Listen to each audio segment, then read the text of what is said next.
Esto es Mérida, es el anfiteatro, esto es patrimonio de la humanidad. Esto fue la capital romana del Imperio Romano aquí en nuestro país. Esto fue la capital visigótica de los visigodos. Aquí hay mucha historia. Llevamos un tiempo ya. Y es uno de los pequeños secretos, ¿no?, de Milenio 3. Pasan cosas a veces antes de los programas que quedarán ahí para nosotros. Pero está siendo muy emocionante y la verdad es que este lugar es muy acogedor, a pesar de que nos contemplan 2000 años. Lo que estáis escuchando, que pone mi querido Noel Calero, es el sonido de la sibila. Y os voy a pedir una cosa, que lo van a entender quienes estén en todo el mundo ahora mismo conectando con nosotros. Me voy a quedar callado, que ya es difícil. Y que suene esto. Lisa Gerrard haciendo un cántico de la sibila de Cumas, un cántico de la señora del inframundo, un cántico de la mujer aparecida de las profundidades, que revelaba las verdades del mundo, las verdades que están detrás de lo aparente, la verdad detrás de la mentira en la que vivimos. Los antiguos acudían a lugares bajo la tierra, bajo estos mismos pétreos edificios, para encontrarse con lo que sabían que estaba ahí, los dioses de la profundidad. Por eso se le dedica esta canción y suena de esta forma. La he puesto 1000 veces en el estudio de la cadena SER, pero nunca ha sonado como aquí. Y de verdad que yo estoy francamente emocionado. He escuchado algunas de estas músicas cuando no estaba esto repleto de amigos y de amigas, y sentía primero que estaba muy loco, y segundo que es como un sueño hecho realidad, ¿no? Estas piedras iluminadas, este lugar tan sagrado, este lugar donde pasaron tantas cosas, lleno de personas que siguen nuestra locura colectiva de ir un poco a contracorriente. Y cómo sonaban estas músicas. Caramba, sabían mucho los romanos, ¿eh? Sabían mucho porque he estado en pabellones, hemos estado en muchos sitios, Carmen, ¿verdad? En muchos. Y nunca la música nos ha hablado como nos ha hablado esta noche. Nunca la música ha calado tanto nuestra alma como esta noche. Nunca estas canciones que vienen de hace siglos e incluso milenios y que eran no música para escuchar y divertirse, no. Era música para conectar con el otro lado. Era la música de lo que estaba ya al otro lado. Era la música de el inframundo en ocasiones.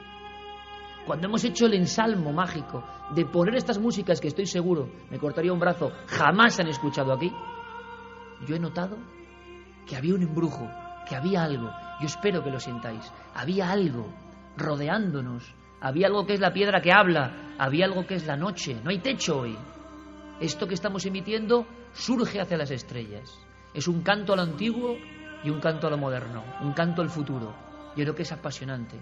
Amigos, gracias por estar aquí con nosotros. ¿Verdad, Carmen? Sí. La realidad es que estás cada vez peor. Menos mal que Primitivo Rojas nos ha hecho esa introducción con esa maravillosa voz que tiene. Menos mal que le ha recordado que cumplimos los 12 años. Fijaos qué cumpleaños tan mágico en un lugar tan especial y rodeados de tanto cariño. Hay gente de todas partes de España que nos hemos ido encontrando a lo largo de estos 2 días que hemos estado en Mérida, y solo nos queda a nosotros agradeceros de verdad ese esfuerzo de estar aquí con nosotros hoy dentro de la nave, en un lugar mágico como este, y viendo cómo Milenio 3 llega a los 12 años, a un cumpleaños mágico aquí con vosotros en Mérida. Gracias, gracias de verdad.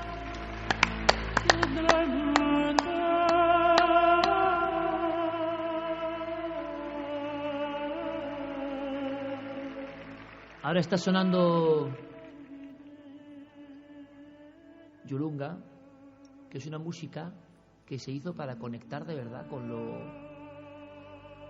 lo que siempre estáis rodeándonos y siempre hablamos, ¿no? Llevamos 12 años hablando de ello. Y qué hermoso, qué potente. Me gustaría mucho estar con vosotros. No sé si bajarme de repente y meterme ahí y sigues tú. Mira, bien. Porque me encantaría saber cómo se ve eso desde allí, ¿no? Pero con la gente, metido ahí en la gente.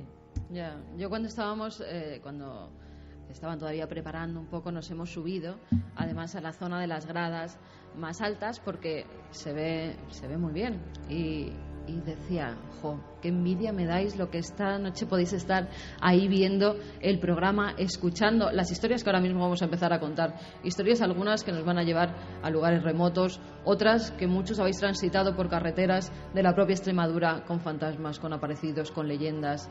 Vamos a tener alguna sorpresa porque parte de nuestro equipo ya se ha desplazado a un lugar mágico y nos dais en el fondo mucha envidia de estar allí viendo cómo un programa de radio de un loco, como él ha dicho, y su equipo, pues intenta transmitir lo que se está perdiendo en esta España tan maravillosa y en localidades tan maravillosas como esta, como Mérida. Vamos a hacer una cosa.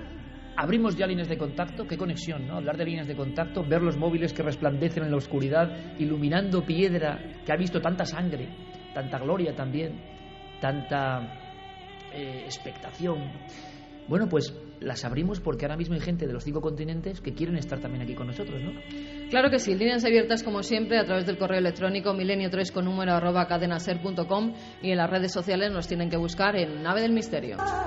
Es alucinante, ¿no? Yo es que soy muy... Me llega la música y está hecha con un sentido, ¿no? Vosotros lo sabéis, hay una cosa que es como el arte para decorar o la música para pasar el tiempo. Hay otras cosas, el arte para conectar y la música para conectar con lo importante. Los romanos sabían mucho de eso. Así que iniciamos este viaje asombroso que, lo veis, nosotros somos como somos, ¿no? Aquí no hay ningún guión, no lo ha habido jamás, ni en la tele ni en la radio. Hablamos de corazón. Creemos que sabemos lo que vamos a contar, luego Dios dirá. Pero nos gusta mucho, ¿no? Ver ahora tanta gente, tantos amigos de tantos lugares que nos han mostrado tanto afecto, sentados en un sitio que no es convencional, que es un anfiteatro romano, pues posiblemente el más importante, uno de los más importantes del mundo en su tiempo. Pasaron muchas cosas y además está hablando de un aniversario importante también. Estamos en Mérida y vamos a compartir esa doble posibilidad: la Extremadura del misterio, la Extremadura mágica y el mundo misterioso también de Roma. Porque si estáis sentados en esas sillas, en esta arena, en este foro y en esa piedra, os gustará saber, como a mí, qué pasó aquí mismo, ¿no?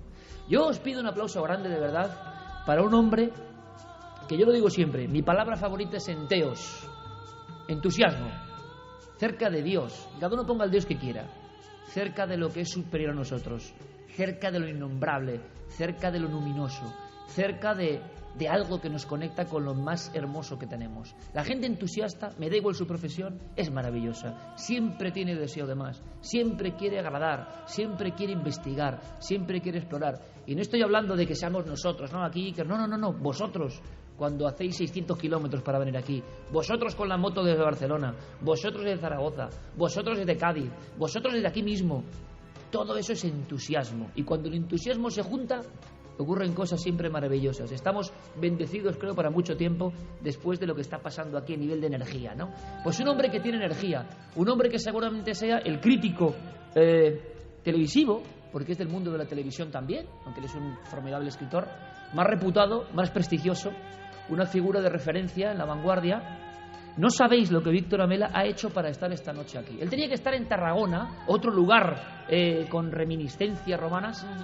Ha hecho todos los trasvases del mundo y más, porque dice Iker, yo esto no me lo pierdo.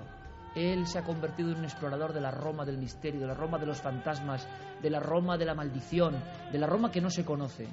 Y es uno de mis amigos del entusiasmo. Víctor Amela, gracias. Un aplauso. Es verdad, hace unas horas estaba en Tarraco. Fíjate, Tarraco y Emérita Augusta están unidos por una persona, César Augusto.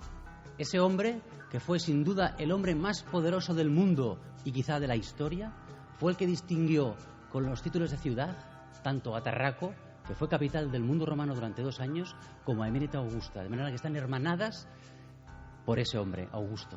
Y muchos que estáis aquí, que sois de Mérida, diréis, bueno, conocemos la historia un poco, ¿no? Otros no. Y ocurrirá, como está pasando últimamente, que hay personas que queremos saber. Se celebra ahora ese aniversario, ¿no?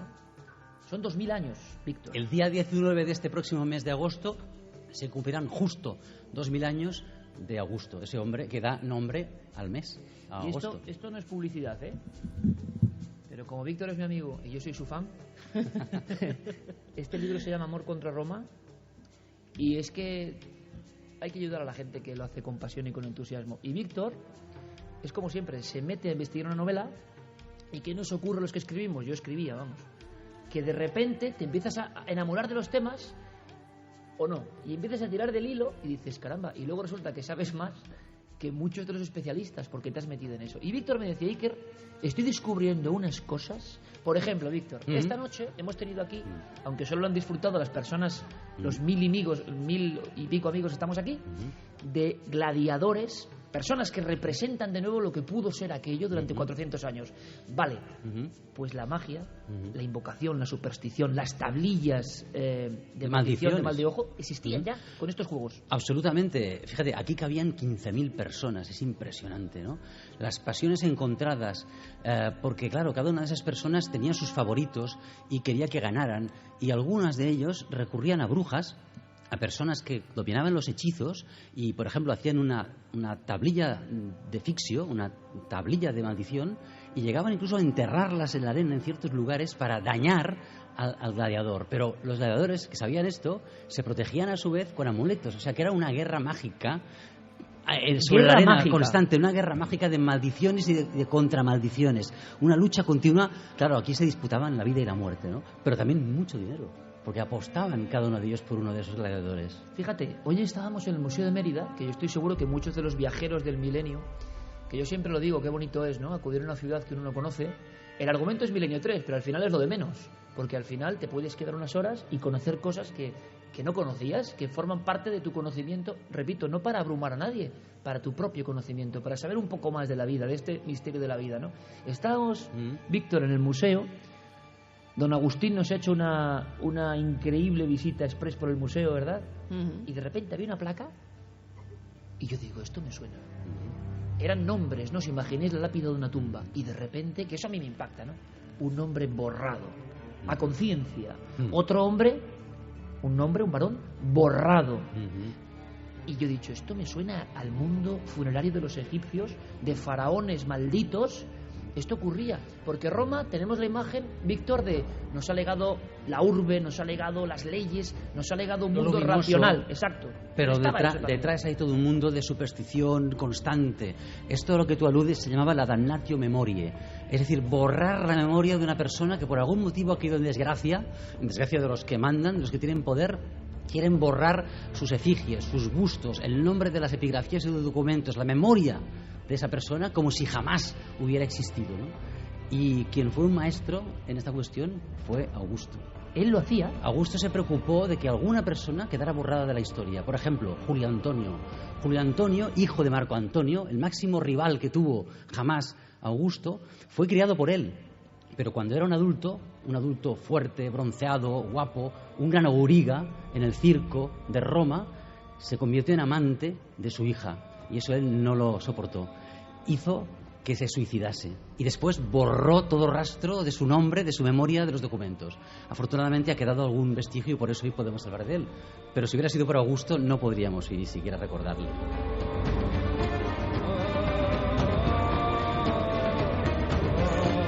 Con sonidos que hacen reverberar las piedras, muchísimas personas conectando ya con nosotros. Esta noche es muy milenaria, muy especial, y hablamos de acontecimientos muy lejanos, y estaréis pensando, y estarán pensando a través de la radio, esto ya no tiene nada que ver conmigo, esto es otro mundo, no nos toca para nada. Vamos a descubrir esta noche que tenemos mucho todavía latente y presente, ¿no?, de todo lo que ocurría en esta historia, por ejemplo, encerrada en Mérida hace unos 2000 años, se dice pronto. Pero ojo, hablamos, y Noel Calero se lo voy a indicar porque entramos en áreas un poco más oscuras incluso. Hablamos de brujería, y la brujería en Roma existía. Hemos visto algunas piezas, algunos objetos, algunas cosas que causan escalofrío solo mirarlas. Ritos de brujería. ¿Cómo eran las brujas romanas, Víctor? Las que tenían más fama eran las etruscas. Tú has hecho mención de esos ancestros de los romanos y las tracias. Livia, la esposa de Augusto, era una gran discípula de esas brujas y dominaba los brebajes, las pócimas, tanto afrodisíacas como para crear impotencia en un varón, los venenos para emponzoñar al enemigo. Y los eran hechizos, eficientes. los conjuros. A mí lo que me sorprende es que bueno, se mantuvo durante un tiempo es que eran eficientes. Ellos creían a pies juntillas en ello, ¿no? Hasta tal punto que en 2 ocasiones diferentes Augusto decretó la expulsión de Roma de todos los magos y de todos los astrólogos. Es decir, que había, y muchos, y seguramente eran temibles, de tal modo que el hombre más poderoso del mundo tenía miedo de los astrólogos y de los magos y los expulsaba de Roma cada cuánto tiempo, ¿no? Hoy en el mismo museo he visto unos clavos, ¿te acuerdas? Había unos clavos ahí, afilados. Y recordé algo que me dijo Víctor. Había clavos de muerte, clavos de los muertos, que se empleaban de cierta forma. Fíjate, por una parte, esas tablillas de maldiciones que eran de un plomo muy fino que se podía enrollar, eran claveteadas con clavos de hierro en los féretros, sobre todo de niños muertos o de personas muertas en circunstancias trágicas, porque se creía que esos muertos viajaban más rápidamente al Hades, a los reinos de Plutón.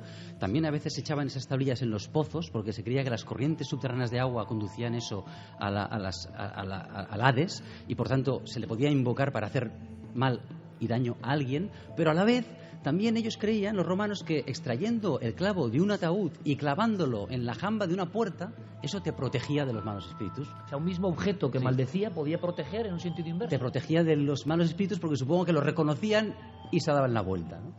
Y bueno, en las casas era continuo ese tipo de rituales, continuo. Por ejemplo, ellos creían que si tú cruzabas las piernas delante de una mujer embarazada, esa mujer perdía el hijo.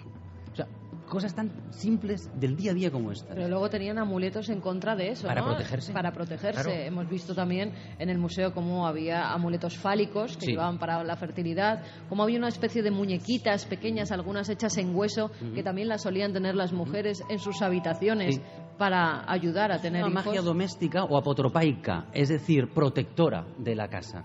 Por ejemplo, un trozo de hierro en la pata de la cama protegía a la persona que dormía en esa cama. Un coral rojo era muy apreciado porque se creía que ahuyentaba a los malos espíritus. En su defecto, un cordón rojo. Aún hoy los cabalistas lo llevan y aún en muchos sitios se sigue poniendo a los bebés en las cunas contra el mal de ojo, contra aquellas personas que por tu niño, si es muy bonito, que para tus padres va a ser el más bonito del mundo, ¿no? Pues si alguien le echa mal de ojo es para contradecir ese mal de ojo. Por ejemplo, lo ponen siempre en las cunitas y en los cochecitos. Era el día a día. El ámbar también protegía de los malos espíritus, y los penes. Figurillas de penes que a veces eran así pequeñitas, que colgaban de una lámpara, que tintineaban. Ellos creían que ese tintineo ahuyentaba a los malos espíritus, y sobre todo que cuando las personas entran en una estancia y ven un pene, sonríen. Los hace sonreír. Esa sonrisa es la que ahuyenta los malos espíritus.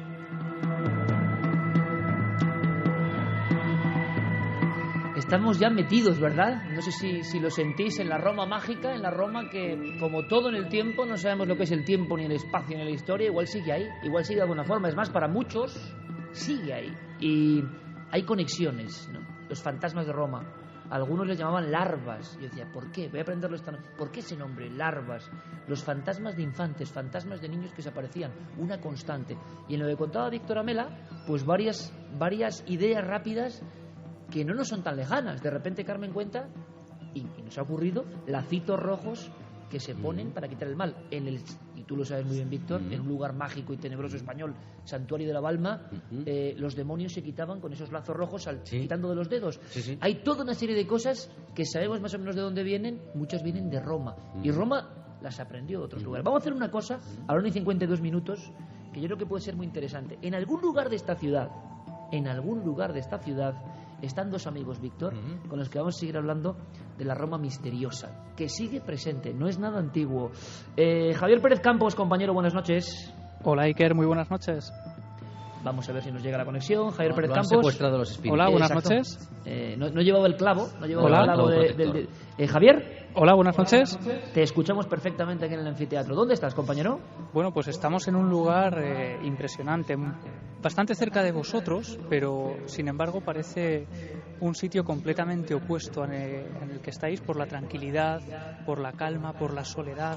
Es un sitio donde se llevaban a cabo gran parte de esos rituales que hoy vamos a conocer, rituales de muertes, creencias en aparecidos, es decir, todo tipo de ritos que se llevaban a cabo aquí precisamente para evitar que el difunto regresara de la tumba, la creencia ancestral que se ha dado en todas las culturas y que por supuesto no podía faltar en la cultura romana. Son los columbarios. Javi, me estás contando, permíteme, otra cosa que tenemos súper metida en la cabeza, porque las películas, los libros, las novelas, la iconografía moderna nos habla del zombie, el vampiro. Muchos sonríen y dicen, bueno, esto viene de... No viene de Transilvania, ni viene de muchísimo antes. Me estás comentando, Javier, que había esta creencia en el mundo romano, y ojo, no hablamos solo de Roma o del mundo de la península itálica, hablamos de Mérida, y aquí había ese temor y esas invocaciones contra los muertos que podían regresar. Sí, y precisamente el entierro era la parte más importante para evitar todo esto. Los romanos lo llamaban la mala muerte, la creencia de que el difunto podía regresar y atormentarles en sus propios domicilios. Y ahora nos contará Israel Espino, que está con nosotros también, pues un poco más en profundidad cómo eran estos rituales y estas creencias ancestrales. Pero para haceros una fotografía del lugar en el que estamos ahora mismo, es un recinto apartado, es un cementerio romano, son los columbarios, y hemos elegido un lugar concreto porque nos ha parecido especialmente tremendo, ¿no? Y son los mausoleos de los Boconios y de los Julios, de dos familias romanas que vivieron aquí y que fueron enterradas precisamente aquí.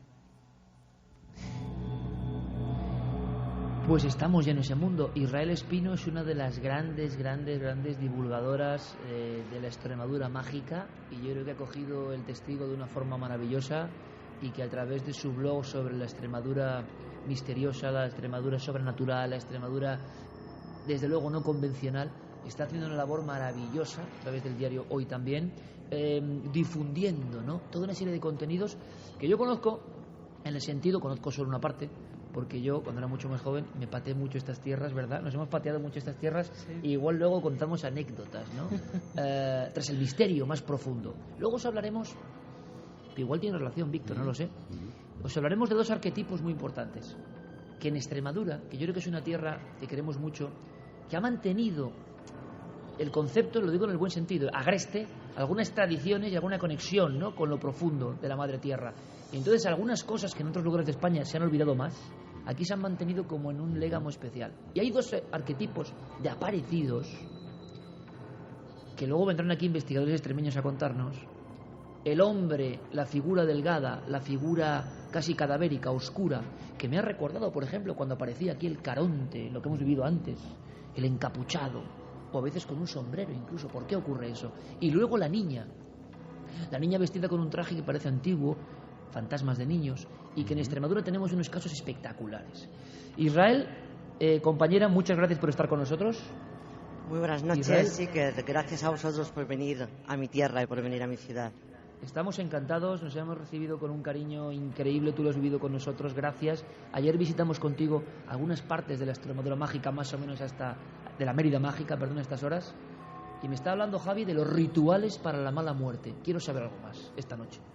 Pues sí, porque el romano realmente no tenía miedo a la muerte, tenía miedo a la mala muerte, a ser mal enterrado, a tener que volver para atormentar a los suyos, a los más cercanos.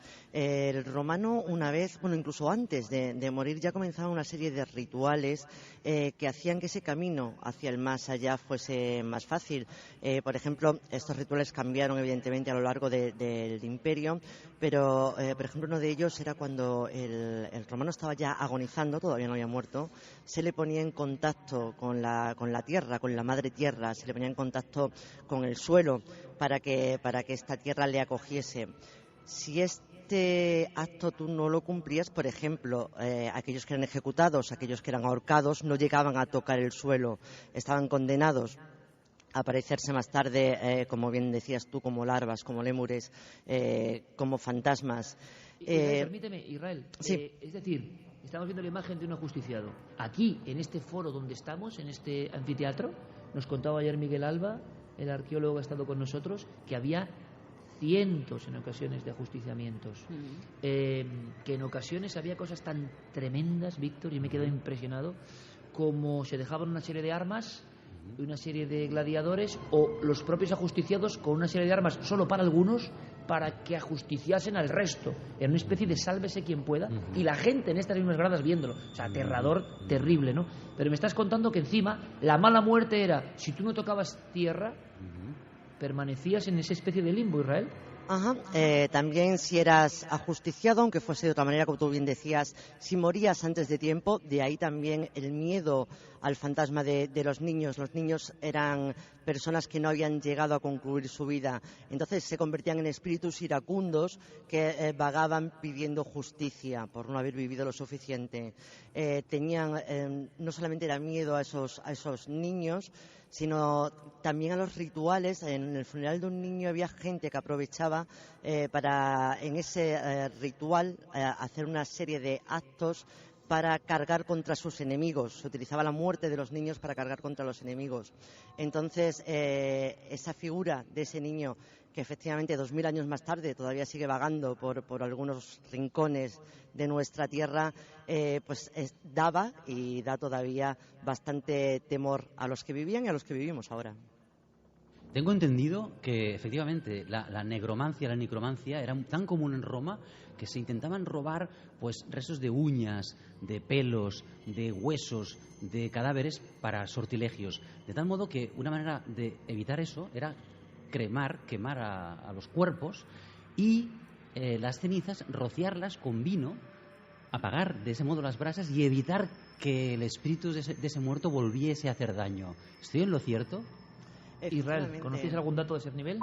Sí, efectivamente se utilizaba a esas criaturas y partes de los cadáveres de esas criaturas para hacer esos rituales, no solamente para atacar a alguien, que era lo que más se solía hacer, sino también a veces para poder ganar ante esos enemigos. Es curioso, estamos hablando, y el público que está aquí y el que está siguiéndonos en todo el mundo a través de cadenaser.com, de ikerjimenez.com, de lanadadelmisterio.com, con Guillermo León y Diego Marañón. Diego aquí, pero también está haciendo su trabajo seguro ahí en la penumbra.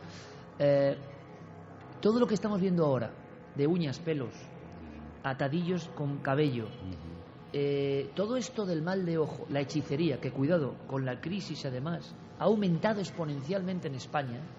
Todo esto la gente está pensando que viene del mundo afrocubano y resulta que en la vieja Roma, decimos, no hemos variado tanto, ¿no?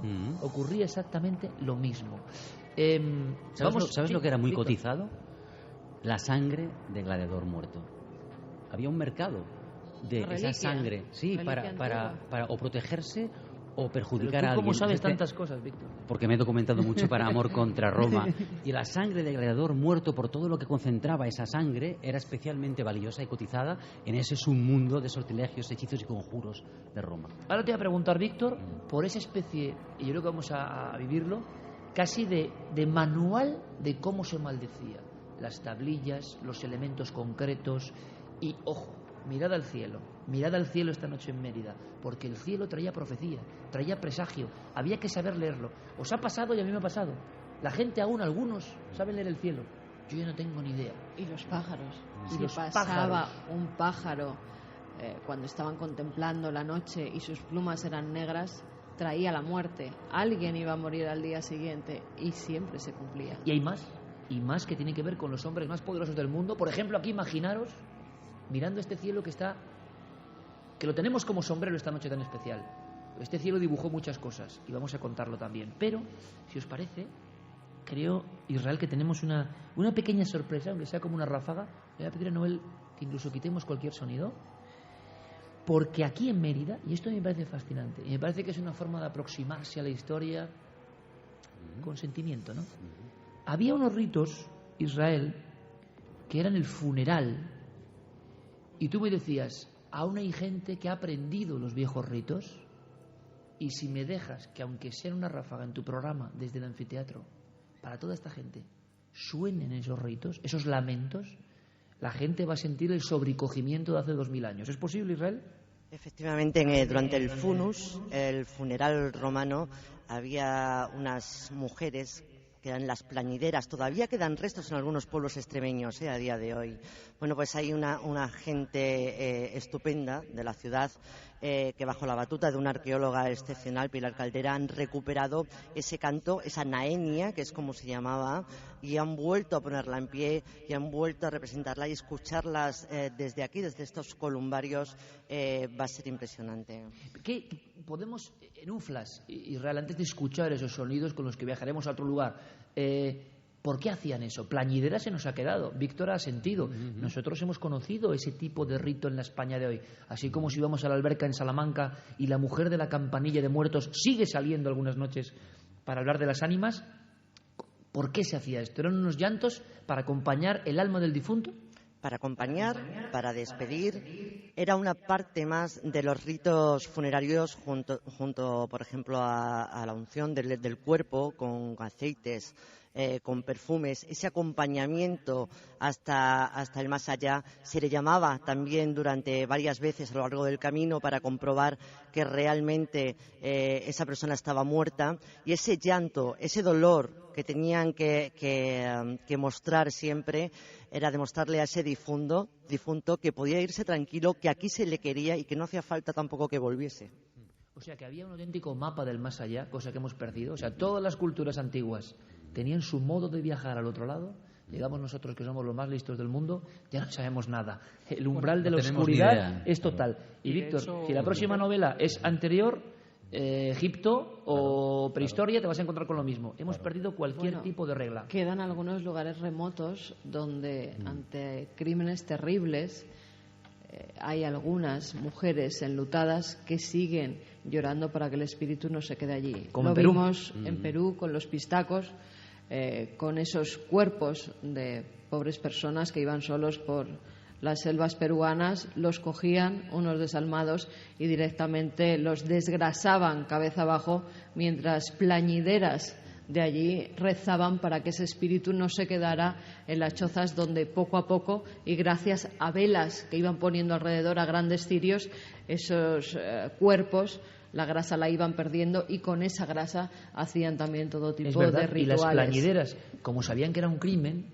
hablamos de la selva de Huánuco en Perú, hacían ese ritual que ¿de dónde vendrá? Y es otro continente, para que el alma de ese hombre ajusticiado, qué curioso, pues tuviese un buen viaje, ¿no? Dentro de lo que cabe. Lo habían matado, pero tuviese un buen viaje. Me dices, Israel, que en Mérida, ni más ni menos, no es ninguna película, con documentos arqueológicos se ha logrado la partitura maravillosa y también sobrecogedora que ahora mismo vamos a escuchar, ¿no? Javier. Bueno, y en este caso además hay que decir que formaban parte del ritual, que era importante para saber el estatus del difunto. Si aparecían las plañideras, era signo de que este difunto era alguien pudiente, ¿no? Y era parte también importante, como decía, el que las plañideras tuvieran especial cuidado en guardar las lágrimas en unos frascos que eran los lacrimatorios, y que se enterraban. ¿Guardar lágrimas, has dicho? Sí, guardar esas lágrimas y enterrarlas junto al difunto, y que aquí, precisamente en este sitio donde estamos, se han encontrado algunos de esos recipientes, de esos lacrimatorios que formaban parte de este funus. Pues queremos escuchar, aunque sea en un fragmento, ¿no? Queremos el 1 de junio, que es ya del 2014, hace 12 años que nació esta locura llamada Milenio 3 en la cadena SER. Qué mejor cumpleaños, sobrecogedor también. Es una celebración muy a lo nuestro, ¿no? Las plañideras que interpretan textos de la antigua Roma en un lugar patrimonio de la humanidad suenan, ¿cómo suenan? Así.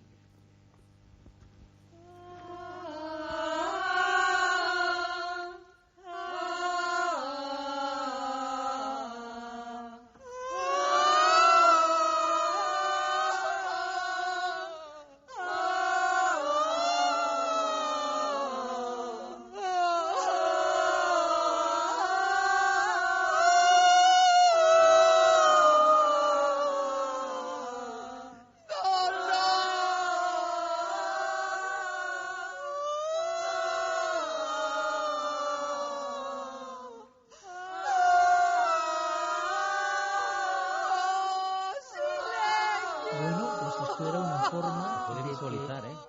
Seguro que sí, visualizar ese funeral. Bueno, un funeral en la antigua Roma. En el coche, yo ya he conectado en estos momentos la radio, yo ya he oído esto, el congoje que tiene que tener. Ha frenado un poco. Sí. Oye, un aplauso de verdad para esta gente que sigue haciendo esto, porque esto tiene que revivir un poco. Y porque hacen los ritos, repito, que es lo increíble, con las tablillas, con los documentos, con lo recuperado. Ahí lo tenéis, es un sonido casi de fondo, no es una música, es lo que está ocurriendo ahora mismo. Plañideras en Mérida, 2014.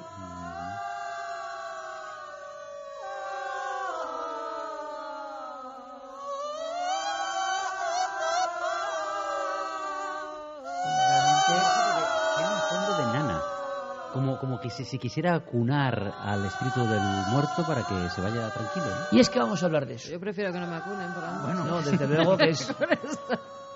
Porque ahora estamos aquí todos juntitos, ¿no? Sí. Y eso está muy bien. Entonces la radio es otra cosa, es una fiesta esta noche. Pero, ¿cómo le estará llegando a mucha gente, Víctor, todo esto? Por ejemplo, no sé, en el mismo Perú, o en México, en Venezuela. ¿Qué está diciendo nuestra gente en las redes sociales en una noche tan especial? O en Estados Unidos, porque también nos están escuchando desde Estados Unidos. Mandan además muchos saludos y que tienen mucha envidia, que a ver cuándo vamos allí a hacer un programa. Ojalá. Pues nada, que nos inviten y nosotros Invitas a allí, ir, si no, allí nos puedo vamos. ir, ¿no? Víctor, tú estás invitado siempre. Gracias. Nos dice Aitzi, es una auténtica pasada, parece que estamos todos los milenarios allí, esto es mágico. Daisy Nieves, aquí en Perú colocan cintas rojas o semillas de guairo a los bebés contra el mal de ojo. Natalie nos decía, a mis niños les he puesto las cintas rojas, la manito de caravaca y cuando el hipo, el hilo rojo en la frente. Fátima, hoy en día lo primero que te regalan las abuelas es una pulsera de coral rojo. Gerson García, por lo visto allá en España les encanta desvelarse, pero qué bonito que a mucha gente le interese el misterio. Me encantaría estar allá, los escucho desde Estados Unidos. ¿Sabes lo que ha dicho ahora Víctor Amela? Que me ha encantado. Cuando algo tan propio, una pulserita de coral rojo, ¿no? Hoy en día. ¿Qué has dicho? Roma.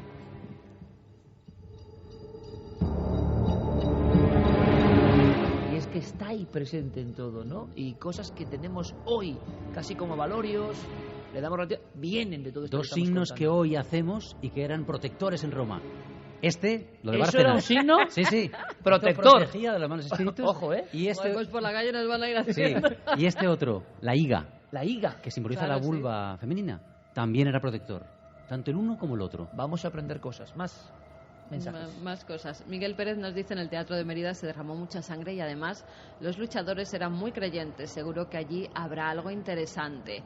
Peremun, Roma unió como nadie tierra, agua, fuego y sangre, un imperio de personas que supo gobernar medio mundo. Seguro que en ese anfiteatro están aún flotando las voces de los gladiadores y los espectadores ávidos de diversión. Enhorabuena Milenio 3 y todos los que han podido ir a ese emblemático lugar. Rubén Puig, solemne la afluencia de personas en Mérida por ver Milenio 3, 12 años y cientos de sensaciones. Melissa me dice, Carmen, manda recuerdos a los que no hemos podido ir, que somos muchos. Pues todos nuestros recuerdos y la próxima vez será.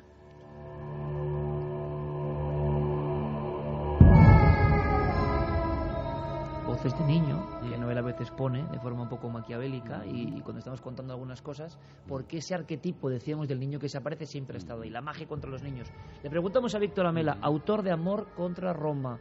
Os lo recomiendo, de verdad, porque aunque sea una novela que tiene que ver con aspectos históricos, puramente históricos, documentadísimos, resulta que nuestro compañero se ha ido, repito, como dice Javier Sierra, siempre nombra a nuestro querido amigo, novela de investigación. Al final novela no es inventarte todo, es investigar. Y entonces, Víctor, me cuentas que hay una cantidad de cosas que nos pueden sorprender de cara a la maldición, de la brujería. Esas tablillas de maldición, ¿cómo se hacían realmente? Bueno, pues se cogía pues una especie de flexible lámina de plomo, muy maleable, que permite, por tanto, con un punzón escribir el nombre de la persona a la que quieres perjudicar, y lo encomendabas a, por ejemplo, Proserpina, que es la esposa de Plutón, que está en el Hades, en el inframundo, en el submundo, y le decías, por ejemplo, te entrego la cabeza de Placio. Placio era la persona a la que querías perjudicar, ¿no? La frente, las cejas, los párpados, las pupilas, la nariz de Placio, los labios de Placio, las orejas, la lengua, los dientes, el cuello, los hombros, las nalgas, el ano, los muslos, las uñas, que no pueda estar de pie por su propio esfuerzo. Escribías todo eso, incluso si podías dibujabas el perfil de Placio, lo encomendabas a Proserpina, lo clavabas en un ataúd o lo tirabas a un pozo para que se lo llevara a una agua subterránea al Hades, y el Hades actuaba contra el pobre desgraciado de Placio. Hablábamos del cielo, y el cielo era un mapa. El cielo hoy es algo como para todos nosotros, ¿verdad? La inmensa mayoría, una cosa que está ahí, que nos explican científicamente lo que es, que nunca entendemos ni acabamos de entender lo que es. Y para los romanos había todo un sentido. Había algunas de las descripciones que me ha contado Víctor Amela de cómo se auguraba en la antigua Roma. Claro, Augusto, este hombre, dice nuestro amigo invitado excepcional hoy, el más importante quizá de la historia, que tiene que ver con el nombre de esta ciudad en la que estamos. Fundador de esa ciudad. Ni más ni menos.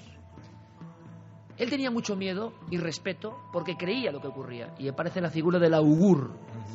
Y el augur, si estuviese aquí, Víctor, delante de nosotros tres, se pondría ahí y señalaría con algo hacia el cielo. El augur se colocaría de madrugada en algún lugar elevado. En Roma era el Capitolio, el monte, y esperaría el alba. Iría acompañado de un esclavo, que era el esclavo especialista en el silencio, que es el esclavo que le decía, ahora, porque tenía que haber un absoluto silencio para que el augurio fuera efectivo. Y el augur, con un cayado cuyo extremo figura una espiral, como el del Papa de Roma. Al final el Papa de Roma es el heredero de la religión romana. Y ese bastón de mando, de alguna forma, viene de ahí. Viene de ahí. El litus se llamaba ese bastón. Con ese bastón, mirando hacia el sur, dibujaba en el aire un cuadrado, un cuadrángulo, se sentaba en un taburete y miraba. Si aparecía un ave por la parte superior del cuadrado, era un buen augurio. O sea, ahí mismo, en el cielo. No es fácil hacer un programa a cielo abierto y es maravilloso, ¿no? Entonces tendríamos ahí un cuadrado, él lo dibujaba, todo el mundo... Exacto. Lo visualizaba en su imaginación, lo tenía allí delante como en la pantalla de un cine. Si el ave cruzaba por la parte superior, era positivo, era buen augurio. Aquello que se iba a acometer, una misión, una campaña militar, la inauguración de un templo, una celebración, era un buen augurio. Si el ave cruzaba por la parte inferior, era mal augurio. Pero sobre todo, si cruzaba de derecha a izquierda, era muy mal augurio. Y además, también dependiendo del tipo de ave, conocimiento que ya se nos ha perdido. Por ejemplo, ver a un águila les daba muy mal fario. El águila, sin embargo, estaba en su escudo imperial, La temían. O sea, la aparición sospechada de un águila era señal de que algo terrible estaba a punto de suceder. A menos que, como le sucedió a Livia, el águila soltara 2 polluelos que cayeron en el regazo de Livia, la esposa de Augusto, la mujer más temible de la historia. ¿Por qué? Bueno, porque ella era la que susurraba en el oído de Augusto lo que había y lo que no había que hacer. Y Augusto le obedecía. Y si no, ella ya se encargaba, con las pócimas y brebajes y encantamientos, de que sucediera lo que tuviera que suceder. Se dice que al menos Marcelo, el primer marido de Julia, la hija de Augusto, falleció envenenado. Cayo y Lucio, 2 de los herederos más amados por Augusto, fallecieron a los 18 y 20 años para despejar el camino a su hijo, Tiberio. Y otras muchas muertes que se le atribuyen a esa temible pócima, mujer. Envenenamientos, manejo de las artes, de la magia. ¿Hablamos de magia negra? Hablamos de magia negra en términos modernos. Ellos hablaban de magia, de encantamiento, de hechizo. Todo era magia, ¿no?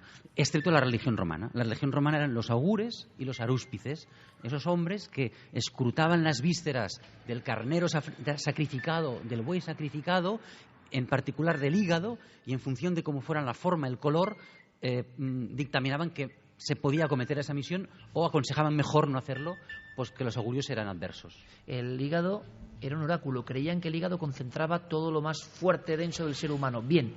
Y para terminar con Augusto, hasta en su muerte se habla de ciertos misterios o ciertas cosas, ¿no? Bueno, poco tiempo antes de su muerte cruzó el cielo de Roma un cometa. Él interpretó que esa era una señal de que los dioses le eran favorables, de que su imperio iba a durar todavía más tiempo, e hizo acuñar monedas que están en los museos, en las que se ve su busto, su efigie, con un cometa que cruza. No sé si era el Halley o no te lo puedo afirmar, pero uno de esos cometas que podemos ver a ojo desnudo hoy, ¿no? Desgraciadamente, no fue un augurio muy acertado, porque poco después fallecía Augusto, pero en unas circunstancias muy novelescas, ¿no? Como él ya había decidido que su sucesor fuera Tiberio y no quería que hubiese revueltas o que surgiesen opositores a Tiberio, él envió a todas las fronteras del imperio emisarios a caballo con un pergamino diciendo: mi sucesor es Tiberio, porque él sabía que estaba a punto de morir. Pero resulta que se sintió bien, de repente se revitalizó, parecía que la salud le volvía. Y él, cómplice, miró a Livia como preguntándole: ¿y ahora qué hacemos? Ahora, si yo no muero, puede haber revueltas, porque saben cuál es el plan. Y Livia le acompañó a una higuera en el centro del peristilo, del patio de la casa en la que había muerto 70 años antes el padre de Augusto. Él había ido allí a morir, y le dijo: toma esos higos. Ella previamente los había untado con un ungüento venenoso, y así propició una especie de eutanasia cómplice la muerte del emperador Augusto.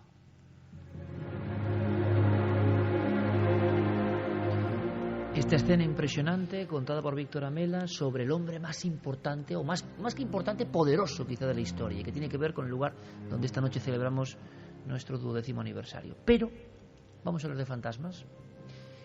¿Y por qué?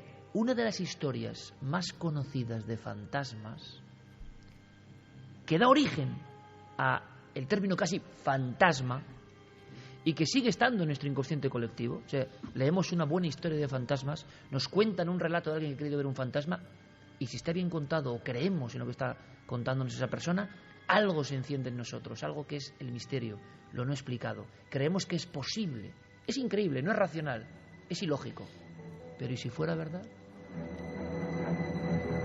Pues uno de los grandes relatos de fantasmas es el de Atenodoro y tiene que ver con Roma.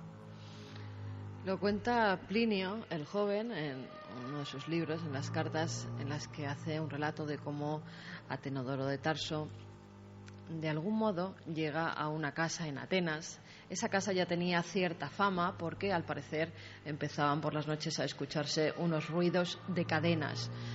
Era una casa, además, grande, de una familia pudiente.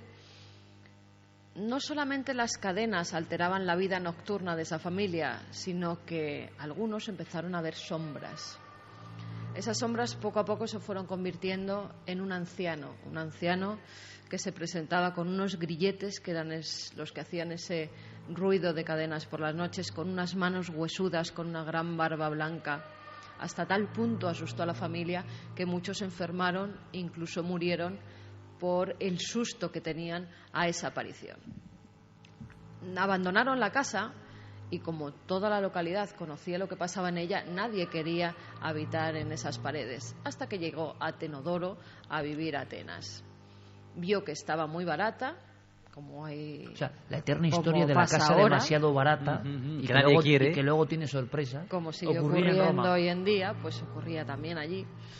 Y él dice que bueno, que él se va a dedicar a escribir y que no tiene ningún miedo a ese habitante fantasma, y que además el precio es pues resulta muy ajustado y le viene muy bien. Total, que trasladan todas sus cosas a esa casa. Él se pone a escribir por la noche y empieza a escuchar el ruido de cadenas. No le da más importancia y el anciano se presenta delante de él. Y Atenodoro le dice: espera, que estoy escribiendo. Aún así, el anciano sigue molestándole, hasta que por fin Atenodoro se levanta y le persigue por la casa. Este anciano, arrastrando sus cadenas, llega hasta un lugar en concreto. En ese lugar, de repente, después de un grito aterrador, desaparece.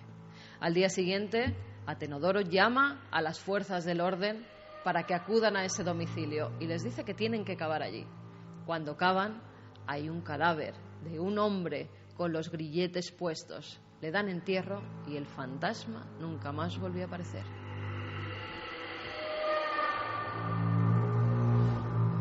La historia de Atenodoro como uno de los clásicos en el mundo de los aparecidos, de los fantasmas. Y pertenece a este mundo también. Vamos a hacer una cosa, creo que hay algo más de fantasmas y están mucho más próximos, ¿no?, al lugar donde estamos emitiendo en este foco de radio esta noche importante para nosotros. Javi, ¿dónde estáis, compañero? Unidad móvil, en Mérida. Bueno, pues seguimos ahora, estamos cerca de un lugar llamado la Cueva del Latero, que era precisamente también uno de estos recintos funerarios, pero que, como nos contará Israel, llegó a ser ocupado hace unos años por una persona que estuvo viviendo dentro de este lugar, resguardándose, y que tiene una historia tremenda, ¿no? Y desde aquí queremos conocer también algunos de esos ritos funerarios que precisamente se celebraban también especialmente a lo largo de este mes de mayo. Eran las lemurias, el recuerdo a los difuntos. Igual que ahora nosotros tenemos el Día de Todos los Santos, pues ellos ya celebraban un día preciso en el que ellos estaban convencidos que los difuntos volvían y tenían que llevar a cabo ciertos ritos para poder mantenerlos alejados. Incluso hay grandes personajes de la historia que escribieron sobre fantasmas en esa época. Tenemos, por ejemplo, una breve cita de Ovidio, que él decía: hubo una época, mientras libraban largas guerras, en las que los romanos hicieron omisión de los días de los muertos. No quedó eso impune, pues dicen que desde aquel mal agüero Roma se calentó con las piras de los suburbios. Apenas puedo creerlo, pues dicen que nuestros abuelos salieron de sus tumbas, quejándose en el transcurso de la noche silenciosa. Israel, estás en un lugar de Mérida que tiene una historia de fantasmas que vienen de la antigua Roma. Efectivamente, Iker, seguimos aquí en los Columbarios, pero estamos justo delante de lo que aquí en Mérida se conoce como la Cueva del Latero. Realmente no es una cueva, es una tumba, era un antiguo mausoleo, pero que fue ocupada hasta mediados del siglo XX por un personaje muy querido en la ciudad, era ojalatero, y él decidió vivir aquí, solo, en el cementerio. De las pocas personas que se atrevió a vivir aquí, porque realmente esta zona de los Columbarios ha sido, si no temida, sí respetada ya desde la época romana. Ten en cuenta que esa imagen idílica de los romanos leyendo epitafios está bastante alejada de la realidad, porque el romano, igual que nosotros ahora, era bastante supersticioso y le tenía no solamente miedo a los muertos, le tenía realmente pánico, con lo cual pasaría por aquí a todo galope en el caballo, porque estos serían las afueras de la ciudad, aunque ahora está en todo el centro. Y esta cueva del Latero, una vez que este señor, este ojalatero, murió, lo encontraron aquí muerto. Cuentan que además con una importante cantidad de dinero, una vez que encontraron el cadáver y fueron a sacarlo, desde que este hombre valiente dejó de vivir y murió aquí, nadie más, por supuesto, ha vuelto habitar en estos terrenos.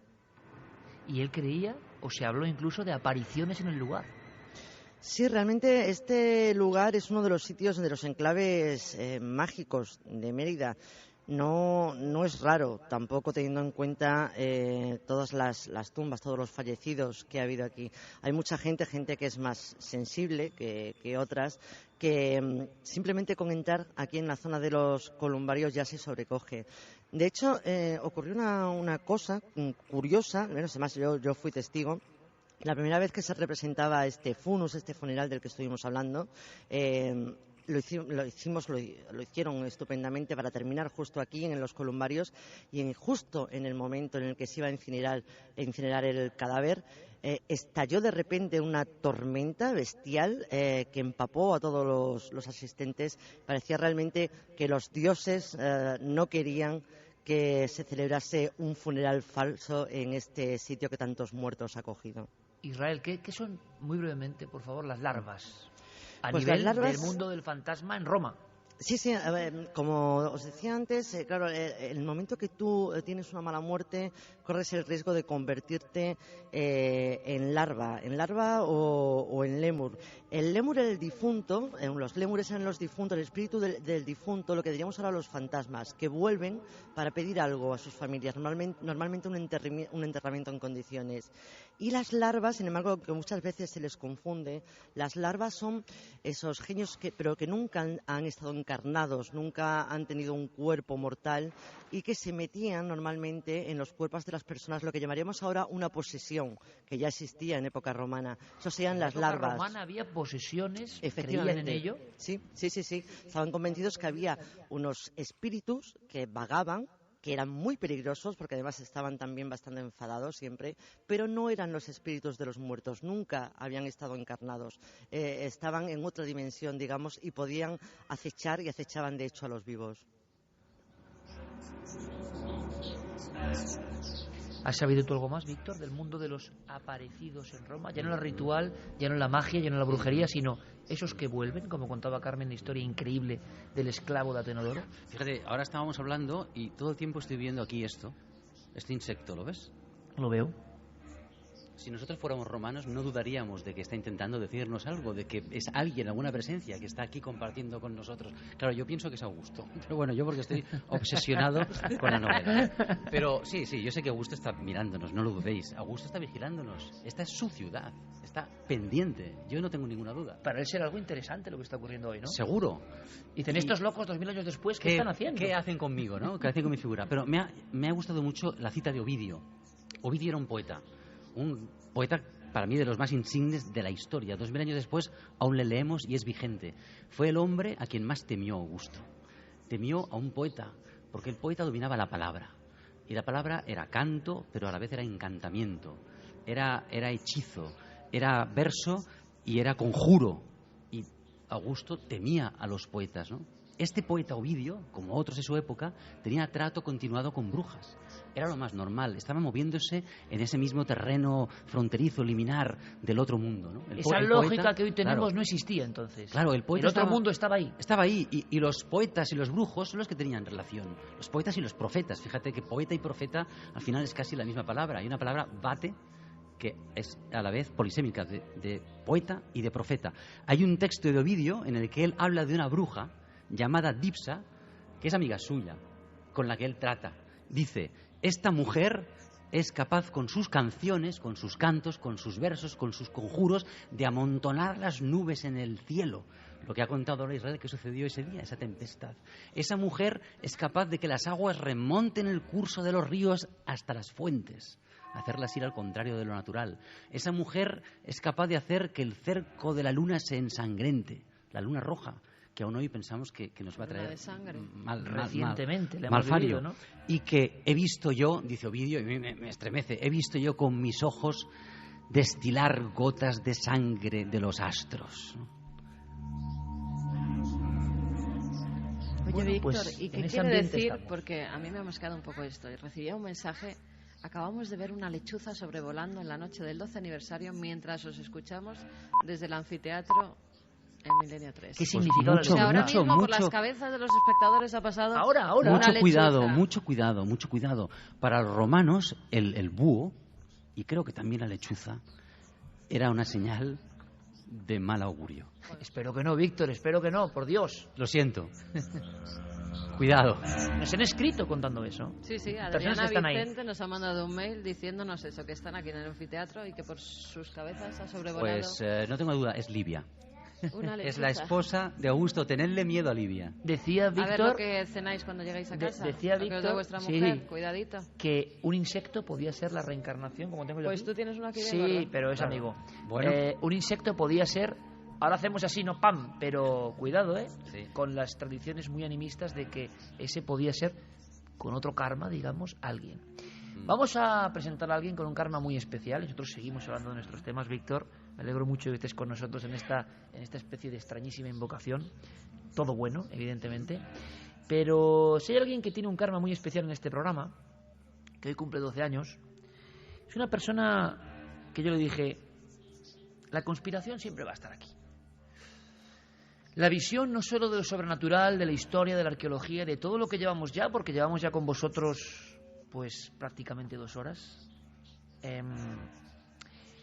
tiene un trasfondo que nos va a sorprender. Hemos hablado de cosas que tienen que ver con nosotros, y alguien puede cometer el pecado de pensar que Roma está muy lejos, que la historia está muy lejos, que somos otra cosa, mucho más sabios, evidentemente. Pues parece que no. Incluso hay profecías, conspiraciones. Hay una escena de por qué cayó este mundo. Este mundo lo vemos ahora derruido, amigos.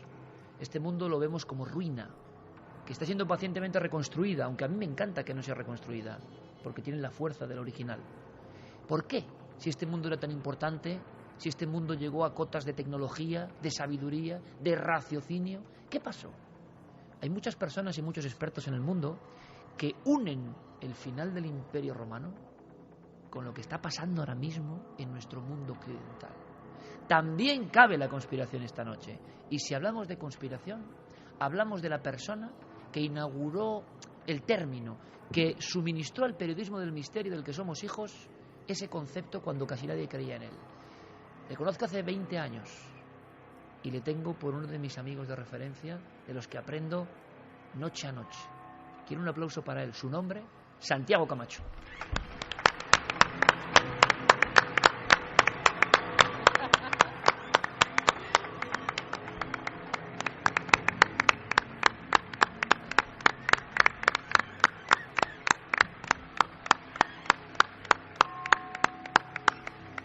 Ay, Santi. Pero Santi tiene algo más, es que es extremeño. Encima es extremeño, Santi. Ya esta noche es de conjunciones, amigo. Y de la provincia de Badajoz. De Castilblanco. Al menos mis ancestros y mi familia.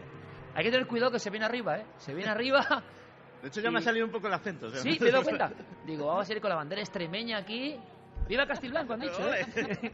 Bueno, ponemos este programa, sabéis que es una constante conexión con temas muy distintos. Hemos hablado de fantasmas, de maldiciones, de Atenodoro, Víctor nos ha contado 1000 historias, pero nos puede sorprender este colofón al mundo de Roma. ¿Cómo es eso, Santi? Es decir, hay muchas personas que dicen, ojo, que lo que pasó puede volver a suceder. No sé si son malos agoreros o malos augures, o algunos tienen razones, o nos podemos sobrecoger con este comentario que vas a lanzar casi como firma personal. Pues mira, los que estamos aquí, los que miramos a nuestro alrededor, las piedras sobre las que estáis sentadas, demuestran que Roma como concepto, fue uno de los grandes triunfos de la humanidad. Todo esto tiene 2000 años. Aquí no había grúas, no había martillos neumáticos, no había hormigoneras. Aquí había cincel, martillo, cuerdas de cáñamo y poleas. Y se levantó un imperio. Se levantó la civilización con mayúsculas. Se levantó algo que se extendió por el mundo y que, como decías antes, nos ha traído las leyes, las letras con las que escribimos. Muchos conceptos de nuestra propia mente son Roma. Pero también es el mayor fracaso de la humanidad. Porque todo esto es impresionante, tiene 2000 años, los cinceles, las cuerdas de cáñamo, pero son ruinas. Esto se acabó. Y la historia nos ha dicho, simplificadamente, que esto se acabó, bueno, porque un día llegaron los bárbaros y arrasaron con todo. Pero no es tan sencillo. Los bárbaros se lanzaron a saquear un cadáver. Roma ya estaba muerta. Lo único que hicieron fue rematarla, fue acudir como aves carroñeras a alimentarse de algo que había expirado. Así que os voy a proponer un pequeño ejercicio. Os voy a contar cómo fue el fin de Roma y no voy a señalar nada. El que quiera ver semejanzas con algo, pues que las vea. Todo esto no se me ha ocurrido a mí. Os recomiendo, los que tengáis ocasión de leerlo, un libro maravilloso que se llama El colapso de las sociedades complejas, de un historiógrafo que se llama Joseph Tainter, y que es muy interesante por las cosas que cuenta, que voy a intentar resumir en unos minutos. Roma en el siglo III había crecido a unos niveles impensables, a unos niveles muy parecidos a los de esta sociedad tan compleja que tenemos ahora mismo. Había una enorme burocracia, había un enorme aparato político, había cantidad de funcionarios, cantidad de gente, se cobraban impuestos, había carreteras, había que hacer obras públicas, había que mantenerlo todo. Y un día falló un pequeño detalle. Hubo un leve cambio climático, muy leve, lo suficientemente grande para que las cosechas fueran no mucho peores, solo un poquito peores. Y eso desencadenó una crisis económica sin precedentes. El denario romano, porque los economistas de todas las épocas y los romanos tenían sus propios economistas, suelen reaccionar de las mismas formas, empezó a devaluarse. La cantidad de oro que llevaban los denarios, o de plata, empezó a reducirse. Cada vez llevaban más cobre, cada vez llevaban más de otros metales, hasta que en unos pocos años el denario prácticamente tenía de oro casi una pequeña pátina y nada más. ¿Qué sucedió? Pues que al disminuir el valor del dinero, la gente cobraba lo mismo, pero su dinero valía bastante menos, no podían comprar las mismas cosas. Se subieron los impuestos, pero claro, los negocios iban peor. Cuanto más se subían los impuestos, menos se recaudaba, curiosamente, porque había menos que recaudar. Los más ricos, los ultrarricos de Roma, evadían impuestos. Estaban exentos de los impuestos. Mientras toda la carga caía ¿sobre quién? Sobre las clases productivas, lo que llamaríamos ahora la clase media. La clase media tenía que pagar, por ejemplo, las legiones que ya no solamente servían para contener a esos bárbaros, sino que simplemente había que pagarles más y más. ¿Por qué? Porque eran corruptas. Había una corrupción generalizada. Y si no pagabas lo suficiente a las legiones, sencillamente se te rebelaban y ponían a otro emperador. Porque los emperadores, los políticos, los dirigentes, eran cada vez de peor calidad. Fíjate, en el siglo III, cuando se desata esta esta crisis económica y esta crisis del imperio, de repente empiezan a sucederse los emperadores a una velocidad increíble. Llega a haber hasta 35 emperadores en el lapso de muy poco tiempo. Y cada emperador peor que el anterior. Entonces decían, no, este ha sido el peor emperador de la historia, hasta que la legión se rebelaba, ponía otro que era muchísimo peor que el anterior. Todo esto es lo que Tainter denomina el ciclo vital de la civilización. Todo empieza con un inicio en el que hay muchos recursos, mucha ilusión, estás empezando, una etapa de crecimiento, aquello se consolida, se genera una estructura, se consolida en la época de Augusto, es el punto máximo, y de repente después de eso se llega a una fase que se denomina el exceso. Se empieza a gastar demasiado, empieza el pueblo a gastar mucho, a gastar dinero incluso que no tiene, empieza el Estado a gastar también muchísimo, empieza a hacer una estructura superpoderosa. Y claro, después de los excesos, ¿qué llega? Esto de verdad que viene del libro, vienen los recortes. La palabra es recortes. Es tal cual, la siguiente fase es la fase de los recortes, en que se abandonan los objetivos, se protegen los privilegios de los privilegiados y se dan soluciones a corto plazo. Después viene el colapso. Fíjate, y el que quiera hallar parecidos que los encuentre, que incluso surgen en Roma movimientos de indignados. Vamos a ver, estamos aprendiendo hoy y Víctor está mirando. Me encanta. Santi es así, siempre tiene ases en la manga. Siempre. Y me dice, Iker, te voy a dar un titular. Todo esto que estamos viviendo, no. Había indignados en Roma. Cuéntame, por favor. Pues mira, a partir del siglo III aparecen lo que se denominan los vagaudas.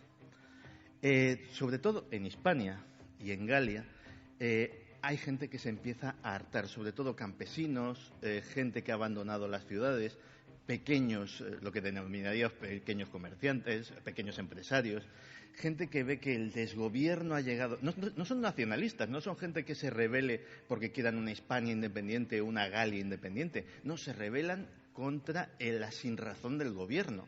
Fíjate que uno de los historiadores romanos que lo define mejor es Salviano, que dice, prefirieron vivir libremente con el nombre de esclavos que ser esclavos manteniendo solo el nombre de libres. Esta gente empieza a montar disturbios, manifestaciones por toda Roma, sobre todo en Tarraco. Los vagaudas cogen especial fuerza, curiosamente, y hay rebeliones por todas partes. Se organizan como lo que denominan bandidos, lo que denominan indeseables, lo que denominan perroflautas de la época, digámoslo Vagos así. Y maleantes, ¿no? Vagos y maleantes, efectivamente. Y, sin embargo, los vagaudas están abocados a una rebelión sin sentido, porque sencillamente aquello ya no tiene salvación. Finalmente, unos pocos se aprovechan de la crisis y terminan montando las bases de lo que luego sería la sociedad feudal. Acaban, en realidad, esclavizando a sus empleados, lo que luego serían sus siervos de los señores medievales, y realmente ese fue el fin de Roma. Y es la única pista que puedo dar, los que crean que este es un sistema enormemente sólido, que es indestructible, que no es frágil. Yo leí hace muy poco un informe de las Naciones Unidas que me dejó absolutamente perplejo. Creemos en la solidez de nuestra civilización, ¿verdad? ¿Cuánto diríais que tiene la humanidad de reservas de comida? ¿Para cuánto tiempo? Si de repente fallase el suministro mundial de alimentos, ¿cuánto tiempo aguantaríamos? 74 días. Las reservas mundiales de comida dan para 74 días. Ese mismo informe dice que prácticamente un año sí y otro no, se está produciendo menos comida de la que se consume. Todo está en un equilibrio muy delicado. Si falla un factor, unas malas cosechas como fueron en Roma, si cambia el clima 2 graditos de nada, no fue una glaciación, no fue un gran cambio climático, simplemente empeoraron un poco las cosechas y desencadenó todo este proceso. Una civilización como la que nos rodea en sus restos ahora mismo, se puede venir abajo. Así son las pequeñas lecciones que nos dejan pensativos, pensando también en lo mucho que somos y lo poco que somos. La firma de Santiago Camacho.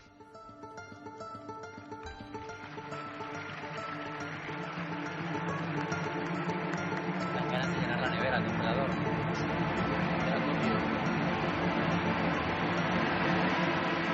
¿Qué opinará nuestro público sobre todo lo que estamos contando? Este giro repentino, ¿no? Y luego volveremos, por supuesto, al misterio más puro y duro, pero creo que estas cosas son un conocimiento, ¿no? Esto da más miedo, ¿eh? Esto da más miedo, ¿eh? Exactamente, eso es lo que dice la mayoría, que esto da más miedo. Santi siempre nos da más miedo. Porque esto es otro tipo de miedo, y mucha gente yo me dice, ay, tu programa me da miedo. Y yo le decía, mire señora, no hay programa más blanco, no hay programa más amable, no hay programa que aunque de algún tema pueda dar miedo, tenga un sentido más positivo, creo yo, humildemente, y Víctor sabe mucho de tele. Porque hace soñar. Lo que hacemos. En cambio, un telediario, no. Es lo que digo. Y yo digo a mi amigo David Cantero, otra gente, digo, miedo lo tuyo. Sí. Miedo los informativos, que dan mucho miedo, porque uno se pone a ver lo que pasa en el mundo, que no es todo lo que pasa, pero es un fragmento que se selecciona, y es aterrador. ¿Qué dice nuestro público? Nos dicen también que aquí durarían algún día más, por eso de que tienen buen jamón, buen embutido, las cerezas, con lo cual nos tendríamos que venir para acá para sobrevivir un poquito más. Perdicas Berre nos dice que los antiguos romanos entendían que los difuntos trataban de aferrarse a la vida, a un mundo al que ya no pertenecían. Nicolás Jiménez, muy cerca de donde estáis, cerca de la Plaza de Toros, había un gran cementerio romano de gente humilde generalmente. ¿Lo sabíais? Pues no. También nos decían 12 años después de ilusiones, de miedos, de aprendizaje, 12 años de actitud positiva, 12 años de compañía en mis viajes, 12 años y justo por fin y por primera vez puedo escucharos como debe ser, en directo y radio en mano. Muchas gracias por acompañarnos en lo bueno y en lo malo, por estar siempre ahí y por ser siempre fieles a nosotros, a vosotros y al misterio. Muchas gracias a los que se fueron y a los que vinieron nuevos. Gracias a todos. Chus nos lo dice desde Elche. Muy buenas noches desde Londres. Aquí estamos Virginia y John, dos seguidores natos de este programa, que debemos daros la enhorabuena por estos 12 años de dedicación y haceros ver el misterio desde lo mágico y de una forma nunca antes vista. También nos escriben desde Río Grande do Sul, en Brasil. Felicitaciones a todo el equipo por su cumpleaños. Felicidad, fuerza y valor y adelante, amigos, 12 años más. Magnolia de Córdoba, hola a todos los milenarios, estamos junto a ustedes. Y también nos dice, pienso que es apropiado en esta noche saludar con una frase en latín. Amicis aequa ibit hora. Entre amigos, la hora pasa sin sentir. Pues aquí han estado, y seguirán estando, pero dos amigos muy especiales, Santi parte del equipo, y luego yo creo que saldremos todos, ¿no? Casi como si fuéramos gladiadores, en otro sentido, ¿no? Con la palabra. Pero quiero que deis un aplauso muy grande, de verdad, lo repito, a este gran intelectual, un gran estudioso que podía formar parte perfectamente, lo forma, ¿no?, de la élite, y que no tiene ningún complejo en venir a Cuarto Milenio, a Milenio 3. Acaba de hacer esa novela maravillosa, Amor contra Roma, Roma Amor, y que si uno ha aprendido algo en 12 años, que es la poca inteligencia que tengo, es rodéate de gente mejor que tú, y eso intento hacerlo. Y Víctor representa esas personas que lo habéis visto, ¿no? Lo habéis comprobado aquí en Mérida en vivo, en una noche inolvidable, irrepetible seguramente, y en antena, ¿no? La pasión. Cuenta cualquier cosa con pasión, entregándote de verdad, haciéndolo interesante. ¿Cuántos sitios serían maravillosos contados por personas como Víctor, ¿no? Bueno, Así para que mí tiene mucho valor que digas tú esto, que para mí eres el heredero del interés de los asuntos enigmáticos y misteriosos que nos presentó cuando yo era niño el doctor Jiménez del Oso, y el heredero de la elocuencia de Félix Rodríguez de la Fuente. Eres tú, y que si no existes habría que inventarte. Muchísimas gracias. Víctor, gracias a ti por esta noche. Un aplauso, Víctor Amela, un grande.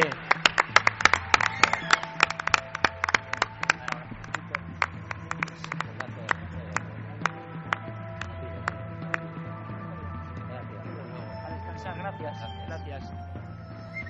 Bueno, pues es lo bonito que tiene, ¿no? Hacer el programa con muchos amigos. Quédate por ahí, Santi, anda, quédate por ahí. Que con los indignados... ¿Cómo eran? Bagauda. Bagaudas. Bagaudae. Si es que lo que no me cuentes tú no me lo cuenta nadie. Una pancarta de los indignados con bagaudas. Sí, que no se puede ser una buena... Mucho. Eso puede ser una... Bueno, vamos a hacer una cosa. Mirad, Noel, vamos al puro misterio de aparecidos en este caso. Me han contado muchos sucesos, ¿no? En Extremadura hemos recorrido muchísimos kilómetros en busca del misterio. Es uno de los primeros lugares a los que yo vine, recuerdo perfectamente, y hablamos de Extremadura porque estamos en la capital de Extremadura. Mérida es la capital de Extremadura, tiene 2 provincias que, si no me equivoco, son las más extensas de España, geográficamente hablando, Cáceres y Badajoz. Y en Cáceres yo hice el primer viaje de investigación. Recuerdo que me saqué el carnet de conducir, y el día que me saqué el carnet de conducir, ese mismo día, cogí prestado, entre comillas, el coche a mi padre, un viejo Renault 21. El pobre Renault 21 acabó mal ese viaje, pero yo me fui a una comarca con la que he tenido siempre una ligazón muy especial, ¿no? Una comarca donde la señal de que entras en ella prácticamente es un arco romano, por cierto.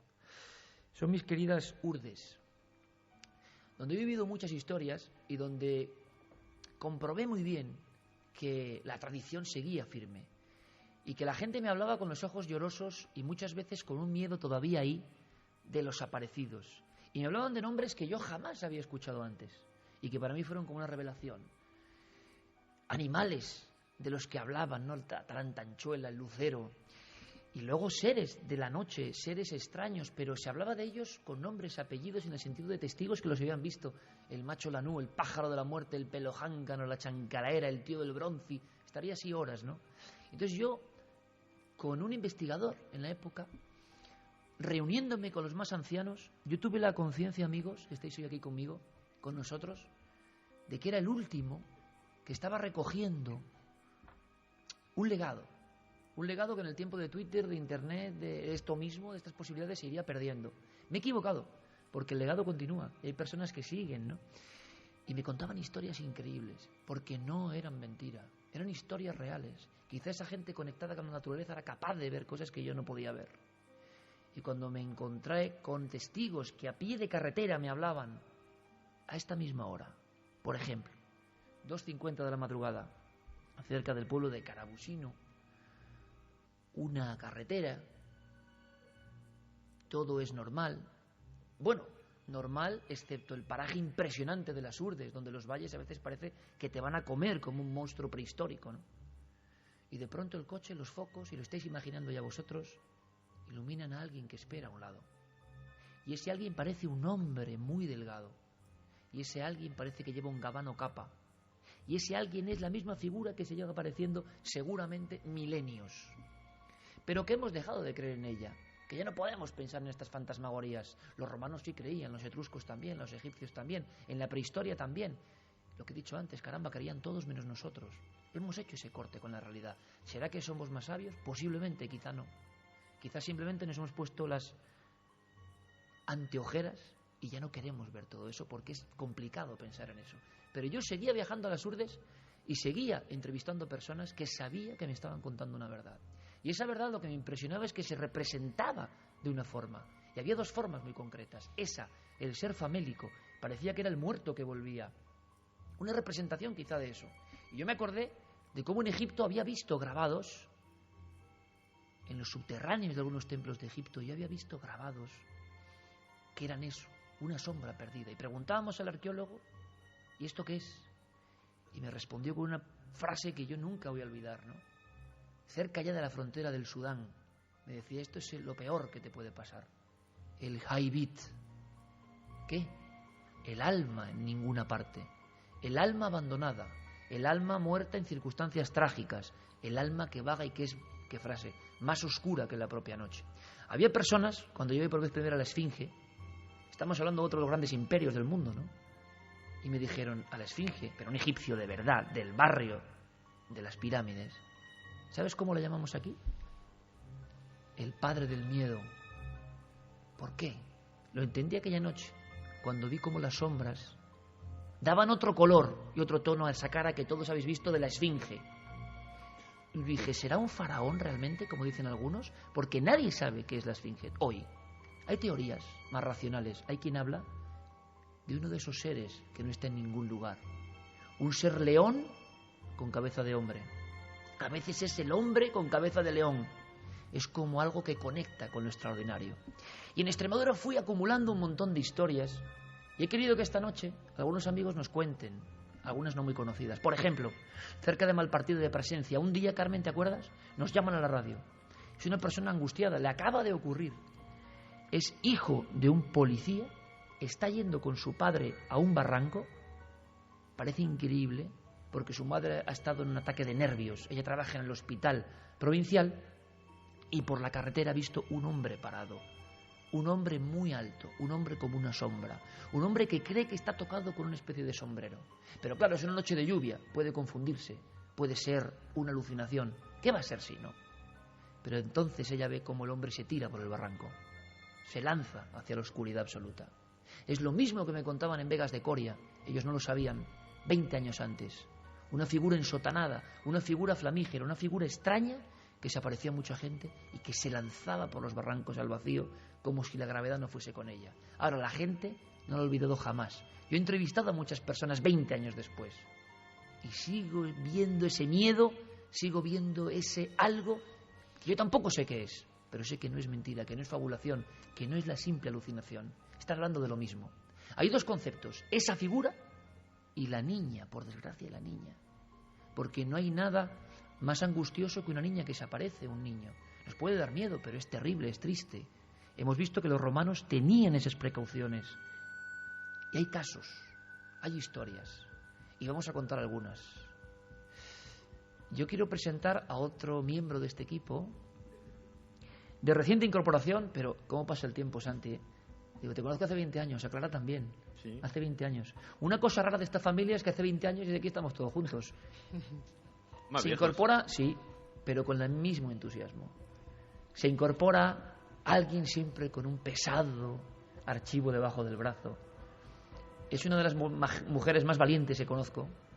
Se mete donde nadie se mete. Es una apasionada de verdad. Tiene mucha suerte con las psicofonías. Y se llama, quiero un aplauso, Clara Tauces.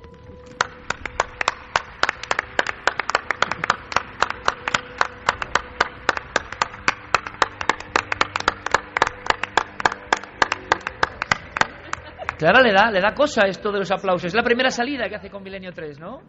¿Cómo se vive esto, Clara, así desde fuera, no? Empezó un poco mal con De momento te he dejado la silla mala. Eso es un pequeño truco de veterano. Pues muy emocionante, con muchas sensaciones, con muchos estímulos, con este entorno maravilloso, con esta gente que nos hemos ido encontrando a lo largo de este fin de semana por cualquier rincón de Mérida, y yo me siento una privilegiada de estar aquí y bueno, de poder compartir este momento, porque la verdad es que por mucho que hemos hablado de esta salida, no te lo imaginas hasta que llega el momento y ves que esto es una cosa que no se asemeja en nada a lo que habías percibido o lo que tú pensabas que podría llegar a ser, ¿no? Hay una energía que nos manda esta gente maravillosa, que es la energía que nosotros tenemos. No es lo mismo en el estudio uno de la SER, que la radio, ojo, es para escucharla uno. Esto no es radio, esto es una fiesta. También es radio, pero es otra cosa. Hay mucha gente que se ha conocido esta noche, hay mucha gente y surgirán amistades, amores y lo que sea, ojalá, ¿no? Pero es gente que tiene unas mismas sintonías, ¿no? Y tú notas, me dices, Clara, que tú eres muy perceptiva para todo esto, que yo lo noto, de verdad. Una energía buena que viene, ¿no? Sí, una energía muy, muy positiva y bueno, ¿por qué no decirlo? También una energía que procede de este lugar donde estamos, de este entorno. Nosotros hemos estado, como sabéis, ahí en el backstage. Yo le comentaba antes a Diego, un poco medio en broma, medio en serio, que es que tenía la sensación todo el rato de que ahí detrás, donde guardaban las fieras, donde estaban los leones, los tigres, justamente ahí, la sensación de que nos estaban vigilando. No empecemos, Clara. Te voy a contar una pequeña cosa que me contó... Pero me lo creo totalmente, ¿eh? Porque es un lugar muy especial el que está ahí atrás. Sí, Sí, pues señor. precisamente Miguel Alba, yo le pregunté ayer si habían descubierto cosas nuevas aquí, y en ese lugar, y tú no lo sabes, que me estás diciendo, van a empezar este verano las excavaciones arqueológicas otra vez, porque justamente ahí encontraron muchos enterramientos cristianos y no saben por qué. Y no solamente eso, sino que hay inscripciones de esos enterramientos, algunas inscripciones extrañas, y justamente ahí se acumulaban los cuerpos, Clara. A ti parece que de alguna forma te llama el mal rollo, ¿no? Justo que está ahí, pues. Nos tenemos que marchar ya prácticamente, volveremos en unos minutos. que era todo ese dossier que os va a gustar de la Extremadura mágica a la que hacemos un homenaje. No, la Extremadura sobrenatural realmente. Pero quiero, Santi, que me cuentes tú cómo lo ves. Dice Clara que nota, ¿no?, esa energía. Te dejo ahí que termines, que pongas el colofón. Hombre, aquí se ha vertido... Es tremenda esa imagen de todas formas, ¿eh? me he girado ahora y digo, es tremenda, qué maravilla. Me decía Curro Serrano, que lleva con nosotros también muchos años, y con todo este equipo que organiza esto, había una pantalla gigante, hacía mucho viento, no hemos podido poner la pantalla gigante. Dice, pero lo de atrás es mejor. Y digo, Curro, es verdad, lo de atrás es mejor. Aquí se ha vertido mucha sangre, se ha vivido mucha emoción. Y este sitio tiene una energía muy especial. Incluso la acústica, no solamente lo de la música. Fíjate que estaba aquí, y aquí justo se oye una cosa que no se oye ahí, a 5 o 10 metros de aquí. Tú estás hablando, pero yo a la vez que tú hablas, por ahí, oigo una voz que me susurra tus mismas palabras, una fracción de segundo después. No las repite como un eco, las susurra. Es un efecto curiosísimo. Es un sitio especial, es un sitio mágico. Qué terrible, ya si no hablaba poco, encima te susurra.